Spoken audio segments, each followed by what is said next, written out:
विनोद जी, अब से थोड़ी देर पहले हमने खबर पढ़ी कि खालिस्तान की मांग करने वाले अमृतपाल को गिरफ्तार किया गया। हालांकि उसने हिंसा करवाई थी। हमने देखा अजनाला थाने में ले जाकर फोर्स के साथ किस तरह से किया, बंदूक कैरी कर रहा है, हिंसा की प्रवृत्ति वहां हुई, अमित शाह को धमकी दी गई, बहुत सारी और भी चीजें थी उस गिरफ्तारी को लेकर। सिर्फ खालिस्तान की मांग नहीं थी, और भी कई चीजें थी। लेकिन उनका यह कहना है कि अगर कोई मुसलमान व्यक्ति मुस्लिम राष्ट्र की बात करता है तो आप लोग भड़क जाते हैं, देशद्रोही कहते हैं, पाकिस्तानी कहते हैं। कोई खालिस्तान की बात करता, आप कहते हैं कनाडा चले जाओ। तो फिर हिंदू राष्ट्र करने वाले को आप लोग ये मिठाई क्यों खिलाते हैं? नहीं, पहले तो मैं जरा स्पष्टीकरण कांग्रेस से चाहता हूं, क्योंकि उन्होंने कह दिया मैं कांग्रेसी हूं।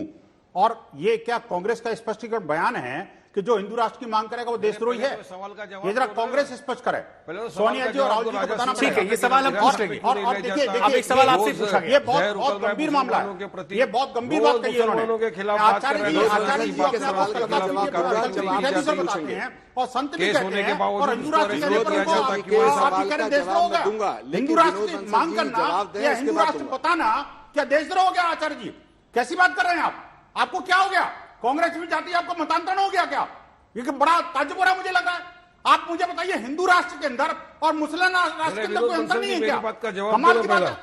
अरे भाई, कहां आसमान इस तरह की बात करना उचित है क्या? आप किससे कंपैरिजन कर रहे हैं? मुसलमानों का आर्थिक बहिष्कार कर दो, गालियां बकना, भारत हिंदू राष्ट्र खिलाफ कार्रवाई क्यों नहीं हो रही है? रहेगा नहीं, विनोद इस बारे में कोई दोहराई नहीं है। विनोद बंसल जी, विनोद बंसल जी, अब से आज तक पर ही पिछले कॉन्क्लेव में देश के गृह मंत्री अमित शाह से हमने ये सवाल पूछा था कि क्या आप लोग के किसी भी एजेंडे में हिंदू राष्ट्र की परिकल्पना है? उन्होंने कहा नहीं, भारत की खूबसूरती जो है वो इसी सेक्युलरिज्म में है। अगर देश के गृह मंत्री ये कह रहे हैं, अगर प्रधानमंत्री कह रहे हैं सबका साथ सबका विश्वास, तो फिर आप लोग कैसे कह रहे हैं कि हिंदू राष्ट्र था? और फिर वो सवाल मैं पूछ रहा हूं आपसे कि अगर मुस्लिम राष्ट्र की मांग करने वाले को आप गद्दार कह रहे हैं, देशद्रोही कह रहे हैं, खालिस्तान वाले को आप कह रहे हैं कि आतंकवादी है, बाहर भगा दो, तो फिर हिंदू राष्ट्र वाला अलग कैसे है? क्योंकि देश तो सबका है, जितना मुसलमानों का है उतना हिंदुओं का, उतना क्रिश्चियन का, उतना ही सिखों का। देखिए, दो बातें बड़ी भिन्न है। कैसे समझाइए जरा? देखिए, बात बड़ी स्पष्ट है। मैं आज तक के स्टूडियो में बैठकर जिम्मेदारी के साथ कह रहा हूं कि हिंदू राष्ट्र की परिकल्पना में सब लोग समाहित हैं, लेकिन मुस्लिम राष्ट्र के बारे में या कोई खालिस्तान की मांग करता है, वहां पर किसी एक मतपंथ संप्रदाय के अलावा किसी को कोई जगह नहीं है। मैं कहना चाहता हूं, हिंदू राष्ट्र के अंदर सभी लोग संपूर्ण अपनी पूजा पद्धति का पालन करते हुए रहते हैं, रह सकते हैं, रह रहे हैं। लेकिन क्या कभी सोचा है किसी इस्लामिक राष्ट्र में हिंदू की क्या स्थिति होती है?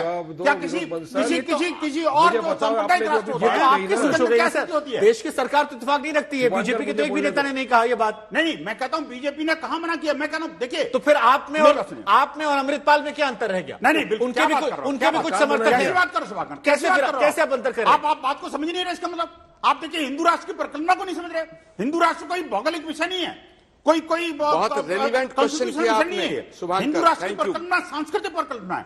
हिंदू राष्ट्र के अंदर एक विचार जो बाबा बागेश्वर कह रहे हैं वो सांस्कृतिक परिकल्पना नहीं है। वो कह रहे हैं 4 बच्चे पैदा कीजिए, 2 राम के नाम पर लगा दीजिए, 2 अपने काम पर लगा दीजिए, कोई बुराई नहीं है। तो जो वो बात कह रहे हैं वो देश को हिंदू राष्ट्र बनाने की, हिंदू सांस्कृतिक राष्ट्र की बात नहीं कर रहे हैं, वो जो आप लोग कहना चाह रहे हैं। नहीं, देखिए, बाबा क्या कह रहे हैं वो तो बाबा बताएंगे, लेकिन मैं बड़ा स्पष्ट तौर पर कहता हूं, भारत हिंदू राष्ट्र था, भारत हिंदू राष्ट्र है और भारत हिंदू राष्ट्र रहेगा। और जब तक हिंदू राष्ट्र है तभी तक ये सभी लोग मिलकर बैठ के बात भी कर रहे हैं। आज ये जो डिफरेंट पार्टियों के नेता आपके चैनल पर बैठ करके जो बात कर रहे हैं ना, इसीलिए ये आपकी अपनी सोच है, ये आपकी अपनी सोच है और इसको हम एंडोर्स नहीं करते। रतन शारदा जी, आपने सभी को सुना, सबके अपने अपने एजेंडे हैं, सबकी अपनी अपनी सियासत है। आप कैसे देख रहे हैं? क्योंकि बाबा बागेश्वर एक 26, 28, 30 साल का लड़का आता है, बहुत बड़ी फैन फॉलोइंग है धर्म के मानने वालों की, हिंदू धर्म के तमाम लोग हैं जो मान रहे हैं कि हिंदू धर्म का प्रचार प्रसार वो कर रहे हैं। सरकारें राज्य में, मध्य प्रदेश में उनके सामने नतमस्तक है, चाहे सत्ता पक्ष हो या विपक्ष हो, और उनके इर्द गिर्द सियासत हो रही है। कैसे आप देख रहे हैं, विरोध करने वालों को भी, समर्थन करने वालों को भी? देखिए शुभांकर जी, धन्यवाद। मैं लास्ट में आया हूं। मैं इतना कहूंगा कि मैं बहस को वापस जो मुद्दे आए उस मुद्दे पे लाना चाहूंगा, बाद में प्रश्नों का उत्तर दूंगा। पहली बात, जो कांग्रेस का नाना पटोले कह रहे हैं कि ये अपमान हो रहा है, फलाना हो रहा है, ये वही नाना पटोले और वही सरकार है जिन्होंने पालघर में 2 साधु मरने के बाद में वो मामला दबा दिया था। ये वही कांग्रेस है जिसके अंतर्गत जब काशी विश्वनाथ के शिवलिंग का अपमान हुआ तो कांग्रेस वाले कुछ नहीं बोले। यही कांग्रेस है जिसके लिए अंधविश्वास केवल हिंदुओं का है, लेकिन जब चंगाई सभाएं होती हैं उनको पूरी परमिशन मिलती है, हजारों की तादाद में लोग कन्वर्ट होते हैं, जहां जहां ये लोग हैं उसको कभी इन्होंने अंधविश्वास नहीं कहा। ना इन्होंने कभी पीर फकीर लोगों को अंधविश्वास कहा, ना उनके जगह जगह बसने वाले झूठे मूठे ऐसे दुर्व्यवहार करने वाले पीरों के बारे में कुछ कहा। ये उनको केवल हिंदू को टारगेट करना है। दूसरी बात, जहां तक अपमान की बात है, राम का भी अपमान किया इन्होंने कहा राम एक मिथक है।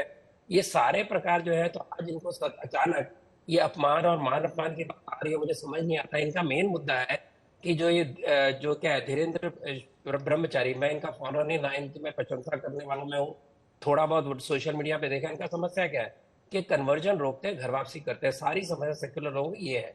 जहां तक एमआईएम का सवाल है, ये वही एमआईएम है जिसके एक ऑपोजिशन पार्टी का लीडर था समाजवादी पार्टी का, जिसने कहा भारत माता डायन है, कोई कुछ नहीं बोला। एमआईएम के ऐसे लोग हैं जिन्होंने कहा कि भगवानों का बार बार अपमान किया, टीवी पर है, वीडियो में है। यहाँ जो व्यक्ति बैठा है एमआईएम का, इसने कहा 15 करोड़ 100 करोड़ में भारी पड़ेंगे। एक ने कहा 15 मिनट दो, हम सब हिंदुओं को देख लेंगे। एक ने कहा चौराहे पे उस एक व्यक्ति को लटका दो। कॉन्स्टिट्यूशन की बातें करते हैं ना ये, तो संविधान की बातें कृपया हमें ना बताएं। और ये जो कहते हैं धर्मनिरपेक्ष नहीं, हमारा देश धर्मनिरपेक्ष नहीं, हमारा कॉन्स्टिट्यूशन पंथ निरपेक्ष है। यहाँ सभी पंथों को एक समान अधिकार है, सभी पंथों को एक समान, जबकि मैं तो कहूँ माइनॉरिटी को जरूरत से ज्यादा अधिकार है। जितने हिंदुओं को अधिकार है, उस अधिकार माइनॉरिटी को है। जो स्पेशल लॉ इनके लिए बने, किसी लिए बने, चाहे राइट टू एजुकेशन हो, चाहे मुस्लिम संपत्तियों का वक्फ का अपना हो ओनरशिप, चाहे इनके अपने संस्थाएं चलाने का, वो विशेष अधिकार मिलते हैं इनको, हिंदुओं को नहीं मिलते। कृपया ये ना बोले। और जहां पर रामचरितमानस को जलाया गया, जिसका अपमान किया गया तुलसीदास का, तब तो कांग्रेस वाले चुप थे।